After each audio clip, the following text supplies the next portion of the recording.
dari kalian untuk mendekati seseorang wanita, karena syaitan akan menjadi orang ketiga. Hadis riwayat Ahmad.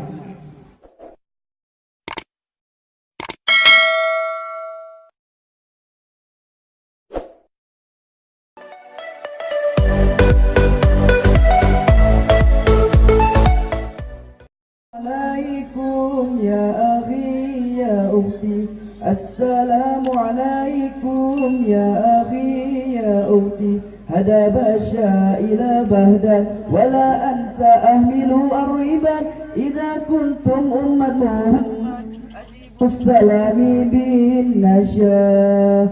Assalamualaikum, Assalamualaikunna wassalamatun liman taba'a huda. Assalamualaikum warahmatullahi wabarakatuh.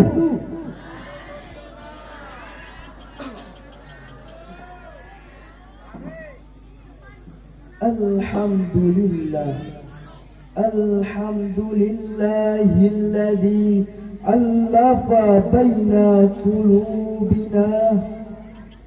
Wassalatu wassalamu ala sayyidil Mustafa wa ala alihi ahli sidqi wal wafa, amma ba'd. In the name of Allah, the Beneficent, the Merciful, all praises be to Allah, the Lord of the world, the Master of the Hereafter, the Leader of everything in this universe. He has no partner, who has given us the blessing till we can meet together in this blessed to hour. Peace and salvation upon the great messenger Muhammad sallallahu alayhi wasallam, in his household, his companion and his faithful followers who strive in Allah religion of Islam. Pertama-tama dan yang paling utama, marilah kita ucapkan rasa syukur atas kehadirat Allah Subhanahu wa Ta'ala, yang mana telah menciptakan langit tanpa tiang, gunung tinggi menjulang, dan laut luas terbentang. Salawat beriringkan salam, marilah kita sanjung sajikan kepangkuan Nabi besar baginda Muhammad sallallahu alaihi wasallam, yang mana telah membawa kita dari alam naik kereta menuju alam naik Avanza, dari alam naik Avanza menuju alam naik pesawat Garuda, dari alam makan terasi menuju alam makan KFC. Berdirinya saya di sini tidak hanya untuk berbasa-basi, bahas sana, bahas sini, melainkan berdirinya saya di sini hanya untuk menyampaikan isi pidato malam hari ini yang bertemakan Islam mengatur pergaulan laki-laki. Allah berfirman di dalam Al-Quran surah Al-Isra ayat 32. A'udzu billahi minasy syaithanir rajim.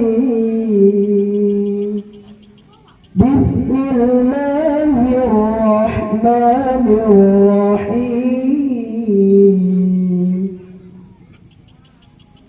Wa la taqrabuz zina innahu kana fahishah wasa'a sabila, yang artinya, dan janganlah kamu mendekati zina, karena zina adalah perbuatan yang keji dan suatu jalan yang buruk.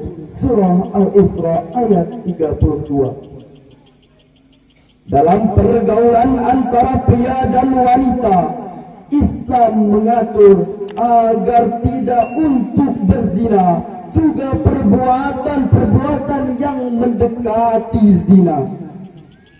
Ada dua pintu yang tidak boleh kita terobos. Yang pertama, ikhtilat. Apa itu ikhtilat?